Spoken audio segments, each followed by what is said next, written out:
ভারতে পালিয়ে যাওয়া শেখ হাসিনার আওয়ামী লীগকে নিষিদ্ধ করার ঘোর বিরোধী বাংলাদেশের ইউনূস সরকার। একই অবস্থান আওয়ামী লীগের ঘোর বিরোধী বিএনপি এবং জামাতেরও। এ অবস্থায় আওয়ামী লীগের ভবিষ্যৎ কি তা নিয়ে বিশ্লেষণী প্রতিবেদন প্রকাশ করেছে কলকাতার আনন্দবাজার পত্রিকা। প্রতিবেদনে বলা হয়েছে, 4 মাস পেরিয়ে এখনো অগ্নিগর্ভ বাংলাদেশ। বারবার উঠছে সংখ্যালঘু হিন্দুদের উপর আক্রমণের অভিযোগ। এই পরিস্থিতিতে নতুন উদ্যমে ঘর গোছাতে ব্যস্ত আওয়ামী লীগ। সাবেক প্রধানমন্ত্রী শেখ হাসিনাকে ফের ক্ষমতায় ফেরাতে চাইছে তারা, যদিও বঙ্গবন্ধুর কন্যার ক্ষমতায় ফেরা একরকম অসম্ভব বলেই মনে করছেন আন্তর্জাতিক সম্পর্ক বিশেষজ্ঞরা। রাজনৈতিক বিশ্লেষকদের একাংশের অনুমান, হাসিনার আওয়ামী লীগকে সম্পূর্ণভাবে নিষিদ্ধ করতে পারে ঢাকার অন্তর্বর্তীকালীন সরকার। প্রধান উপদেষ্টা হিসেবে যার মাথায় রয়েছে নোবেল বিজয়ী মোহাম্মদ ইউনূস। আওয়ামী লীগের উপর কড়া পদক্ষেপ করলে বাংলাদেশের জনতার একটা বড় অংশের সমর্থন পাবেন তিনি। কারণ চলতি বছরের জুলাই বিদ্রোহ এর সময়ে চলা হিংসার জন্য হাসিনার দলকেই দায়ী করবেন তারা। সম্প্রতি অন্তর্বর্তী সরকারের 100 দিন পেরিয়ে যাওয়ায় একাধিক আন্তর্জাতিক সংবাদ মাধ্যমকে সাক্ষাৎকার দেন 84 বছরের ইউনূস। যুক্তরাষ্ট্রের বিখ্যাত টাইম ম্যাগাজিনকে তিনি বলেন, এ বছরের জুলাইয়ে নির্বিচারে খুনের নেপথ্যে যাদের হাত ছিল তাদের বিচার হবে। এর আওতায় রয়েছেন ক্ষমতাচ্যুত স্বৈরশাসক হাসিনাও।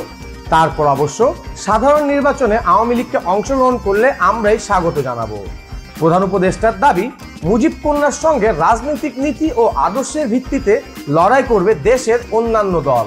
ভোটে প্রতিদ্বন্দ্বিতা করার ক্ষেত্রে আওয়ামী লীগের কোনো বাধা নেই। তবে বর্তমান প্রাতিষ্ঠানিক সংস্কারের উপর জোর দিয়েছেন তিনি।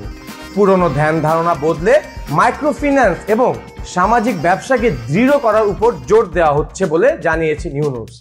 এই ইস্যুতে দ্য হিন্দুর তরফে প্রশ্ন করা হলে বর্ষিয়ান নোবেলজয়ী বলেন, আমরা আওয়ামী লীগকে নিষিদ্ধ করার ব্যাপারে কোনো সিদ্ধান্ত নিতে চাই না, কারণ এ ব্যাপারে বিএনপির আপত্তি রয়েছে। এটি দেশের অন্যতম বড় রাজনৈতিক দল, ফলে বিএনপির মতামতকে আমরা কখনোই অস্বীকার করতে পারবো না। বিএনপি ছাড়া বাংলাদেশের মাটি থেকে আওয়ামী লীগকে মুছে ফেলার বিরোধী কট্টরপন্থী জামাত ইসলামীও। উল্টে পদ্মাপাড়ার রাজনীতিতে মুজিব কন্যার দল সক্রিয় থাকুক, এমনটাই চাইছেন তারা। এর মধ্যে বিএনপির ভূমিকা সবচেয়ে আশ্চর্যজনক। হাসিনার আমলে কোণঠাসা হয়ে পড়ে প্রাক্তন প্রধানমন্ত্রী খালেদা জিয়ার পার্টি। লীগ সরকারের বিরুদ্ধে বারবার নির্বাচনে কারচুপি, দলের সদস্য সমর্থকদের গুম, খুন এবং মানবাধিকার লঙ্ঘনের অভিযোগে সবচেয়ে সর্ব ছিলেন তারা। বিএনপির দাবি, মিথ্যা মামলায় তাদের 50 লক্ষ কর্মীকে জেলে পুরেছিল হাসিনা প্রশাসন। কিন্তু তা সত্ত্বেও বর্তমানে আওয়ামী লীগের সঙ্গে শান্তিপূর্ণ সহাবস্থান চাইছে খালেদা জিয়ার দল। শুধু তাই নয়, জামাত আবার মুজিব কন্যার দলকে আমাদের পরিবারের অংশ বলে উল্লেখ করেছে। জামাতের মতো কট্টরপন্থী এই রাজনৈতিক দলকে নিশ্চিহ্ন করার চেষ্টাও খামতি রাখেননি বলে হাসিনার বিরুদ্ধে অভিযোগ রয়েছে। এই ইস্যুতে মুখ খুলেছেন 2 রাজনৈতিক দলের নেতা নেত্রীরা। বিএনপির মহাসচিব মির্জা ফখরুল ইসলাম আলমগীর ফেসিস্ট বলে আওয়ামী লীগকে খোঁচা দিতে ছাড়েননি। তবে তার কথায়, হাসিনার দলকে নিষিদ্ধ করা কখনোই গণতন্ত্রের পক্ষে শুভ নয়। একই সুর শোনা গিয়েছে জামাতের সেক্রেটারি জেনারেল মিয়া গোলাম পরওয়ারের গলায়। মুজিব কন্যার শাসনকালে কট্টরপন্থী এই রাজনৈতিক দলের একাধিক নেতার মৃত্যুদণ্ড কার্যকর করে তৎকালীন বাংলাদেশ প্রশাসন। আওয়ামী লীগকে নিয়ে বিএনপি এবং জামাতের এই উদারতার নেপথ্যে একাধিক কারণের কথা বলেছেন আন্তর্জাতিক সম্পর্ক বিশেষজ্ঞরা। তাদের আশঙ্কা, হাসিনা সরকারের পতনের পর দেশ জুড়ে অস্থিরতার সুযোগ নিয়ে নতুন রাজনৈতিক দলের উত্থানের সম্ভাবনা রয়েছে। পরিস্থিতি নিয়ন্ত্রণে আনার প্রতিশ্রুতি দিয়ে ক্ষমতা দখল করা সেই দলের পক্ষে খুব একটা কঠিন হবে না।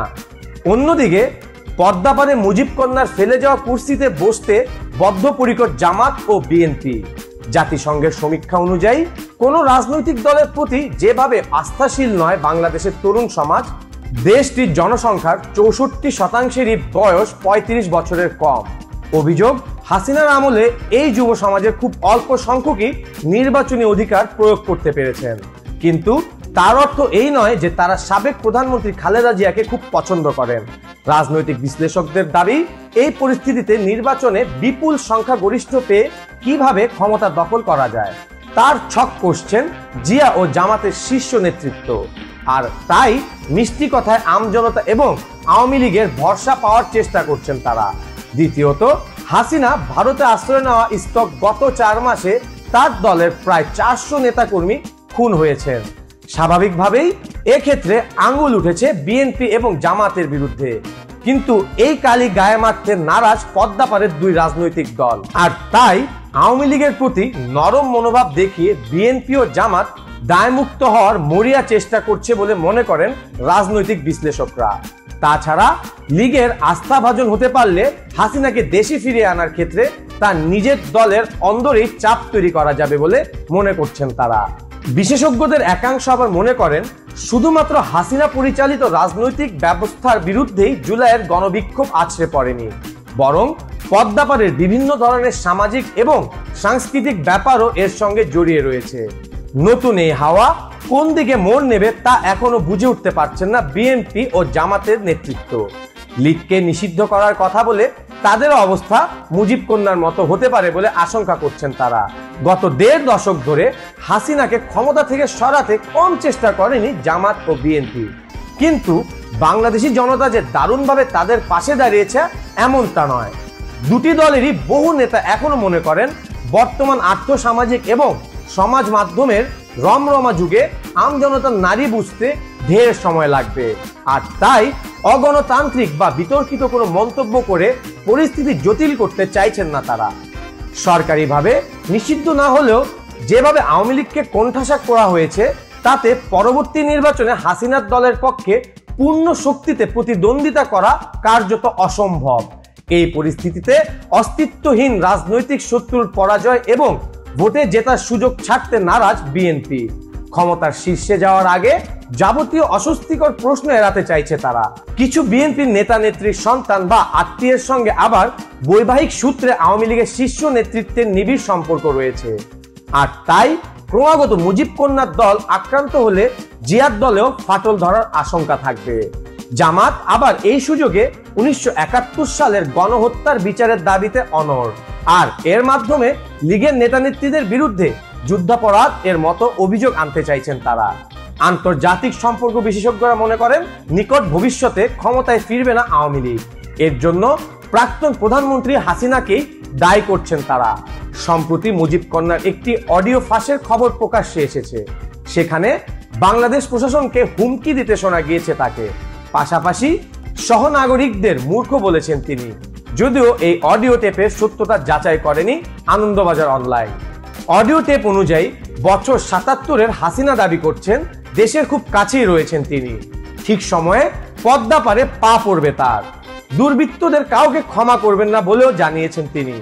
তার এই হেন মনোভাবকে প্রতিহিংসা পরায়ণ বলে মনে করেন রাজনৈতিক বিশ্লেষকরা। চলতি মাসেই ভার্চুয়াল মাধ্যমে নিউ ইয়র্কে বাংলাদেশ স্বাধীনতা দিবস উপলক্ষে আয়োজিত একটি অনুষ্ঠানে ভাষণ দেন মুজিব কন্যা। সেখানে ইউনূস প্রশাসনকে গণহত্যাকারী বলে তোপ দেগেছেন তিনি।